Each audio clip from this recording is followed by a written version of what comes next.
जिस जगह मजदूर फंसे हुए हैं वहां न रोशनी है, न ऑक्सीजन, न खुली हवा। इसके बाद भी वो 41 मजदूर योद्धा की तरह हिम्मत बांधे हुए हैं, जिन्हें बचाने के लिए अब सेना ने मोर्चा संभाला है, जो मैनुअल ड्रिलिंग के जरिए मजदूरों को बाहर निकालने में जुटी हुई है। लेकिन दूसरी तरफ टनल में फंसे मजदूरों के परिजनों का सब्र टूटने लगा है, जिन्हें हर दूसरे दिन एक नई तारीख बताई जा रही है। 12 नवंबर सुबह 5:30 बजे। यही वो वक्त था जब सिलकियारा टनल ढह गई थी और 41 मजदूर सुरंग में दब गए। तब से कई रेस्क्यू टीम्स ऑपरेशन में जुटी हैं, लेकिन अब तक मजदूरों को बाहर नहीं निकाल पाई हैं। ये सवाल इसलिए है कि सरकार ने सिस्टम की पूरी ताकत लगा दी है। स्थानीय पुलिस, प्रशासन, एनडीआरएफ, एसडीआरएफ, आईटीबीपी, रेल विकास निगम लिमिटेड, ओएनजीसी, भारतीय वायुसेना, भारतीय सेना, बीआरओ, एनएचएआई, टिहरी जल विद्युत विकास निगम और सुरंग निर्माण के कई एक्सपर्ट्स इस मिशन में जुटे हैं, लेकिन सभी के हाथ अभी तक खाली हैं। सरकार की घोर लापरवाही और सरकार की अकर्मण्यता इससे जाहिर होती है और निश्चित रूप से जो एक काली सूची में जो कंपनी थी उसको आनंद फानंद में इतने प्रोजेक्ट की जिम्मेदारी दे दी गई, उनको एक काम दे दिया गया। और जबकि एडिट टनल का निर्माण होना चाहिए था, एडिट टनल का निर्माण हुआ, एस्केप टनल का निर्माण नहीं किया गया।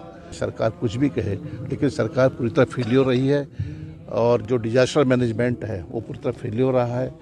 राष्ट्रीय आपदा प्रबंधन नीति फेलियर रही है। कई बार अलग अलग प्लान्स का भी जिक्र किया गया है। कहा गया है कि प्लान ए भी है, बी भी है, सी भी है, डी भी है और अलग अलग विकल्प मौजूद हैं इन मजदूरों को बाहर निकालने के लिए। लेकिन 15 दिन बाद भी अभी भी ये मजदूर टनल के अंदर ही हैं और एक बार फिर से अब प्लान बी पर ज्यादा जोर दिया जा रहा है। ए तो है ही, ए प्लान वो है जहां पर आपने एक रेस्क्यू टनल बनाई है और उसके अंदर एक मशीन, ऑगर मशीन को भेजा गया। लेकिन जिस ऑगर मशीन को सबसे ज्यादा प्रभावी बताया जा रहा था, वही ऑगर मशीन अब इस टनल के अंदर, रेस्क्यू टनल के अंदर फंस गई है और वो निकल नहीं पा रही। उसको काटने के लिए प्लाज्मा कटर मंगाया गया है और अब उसका इस्तेमाल करके उस ऑगर मशीन को निकाला जा रहा है और फिलहाल प्लान ए इस वजह से रुक गया है। अब सवाल उठने लगे हैं कि आखिर इतने रेस्क्यू प्लान पर काम करने के बाद भी मजदूर बाहर क्यों नहीं आ पाए हैं। वहीं कई सवाल रेस्क्यू करने के तरीके पर भी उठ रहे हैं। पहला सवाल ये कि वर्टिकल ड्रिलिंग पहले शुरू क्यों नहीं की गई। दूसरा सवाल, ड्रिलिंग मशीनों के रिप्लेसमेंट पार्ट्स के लिए घंटों का इंतजार क्यों करना पड़ा। तीसरा सवाल, रेस्क्यू ऑपरेशन की सही प्लानिंग क्यों नहीं की गई। चौथा सवाल, बचाव की रणनीति में बार बार बदलाव क्यों हुए। पांचवा सवाल, बचाव कार्य के लिए अब भी विदेशी विशेषज्ञ और मशीनों पर निर्भर क्यों रहना पड़ रहा है। छठा सवाल, अलग अलग अफसर रेस्क्यू की अलग अलग डेडलाइन क्यों दे रहे हैं। सातवां सवाल, बिना उचित अध्ययन के सुरंग निर्माण क्यों शुरू किया गया था। आठवां सवाल, मजदूरों के परिवार को स्थिति के बारे में ठीक से जानकारी क्यों नहीं दी जा रही है।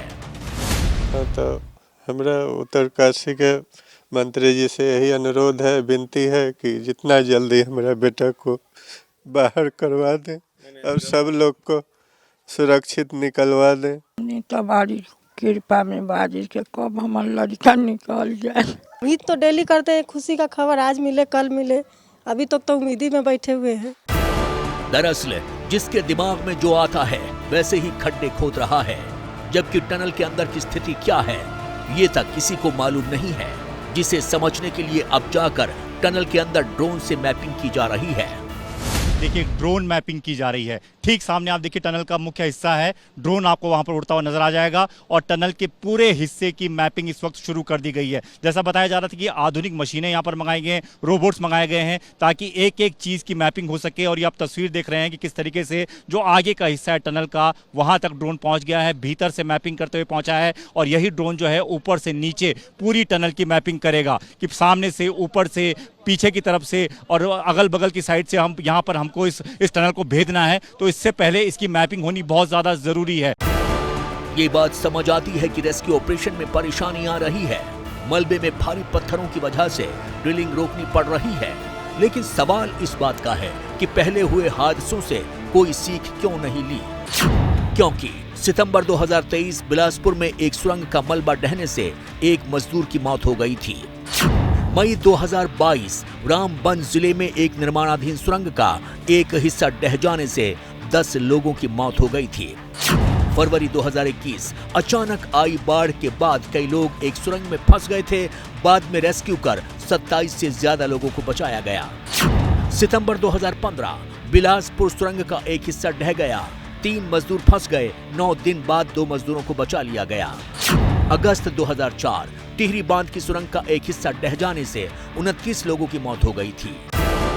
मतलब इस तरह के हादसों से तारीख भरी पड़ी है, लेकिन इसके बाद भी सुरंग निर्माण के वक्त मजदूरों को रेस्क्यू करने की कोई तैयारी नहीं रखी जाती। ये सवाल इसलिए है कि उत्तरकाशी में टनल के अंदर फंसे मजदूरों को निकालने के लिए मशीनों के पार्ट्स को जुटाने के लिए कड़ी मशक्कत करनी पड़ रही है। टनल के भीतर फंसे 41 लोगों को बचाने के लिए अलग अलग तरीके से रेस्क्यू ऑपरेशन चलाया जा रहा है। कई विकल्पों पर एक साथ काम चल रहा है।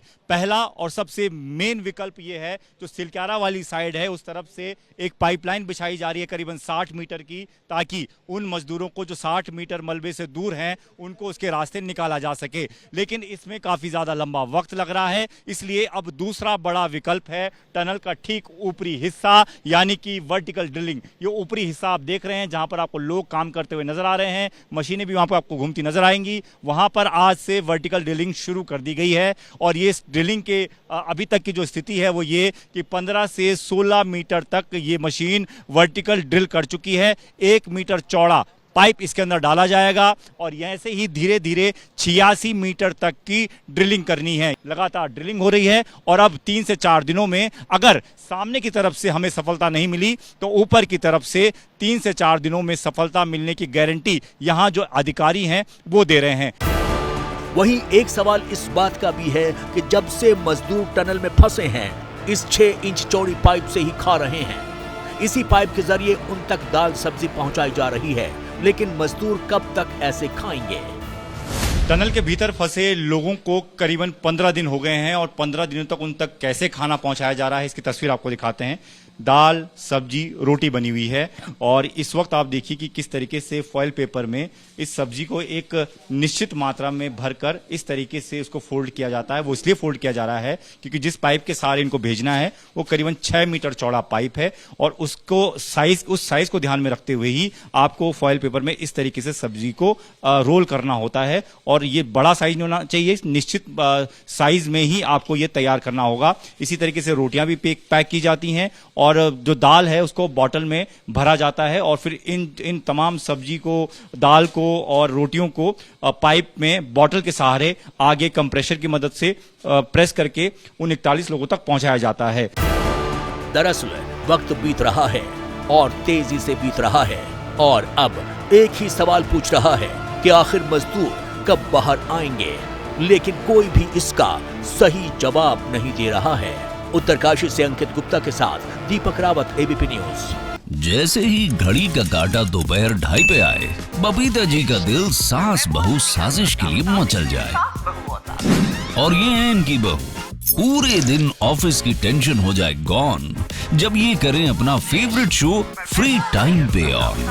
इनकी तरह आप भी देखें अपना फेवरेट शो अपने टाइम पर और डाउनलोड कीजिए एबीपी लाइव ऐप अपने स्मार्ट टीवी पर।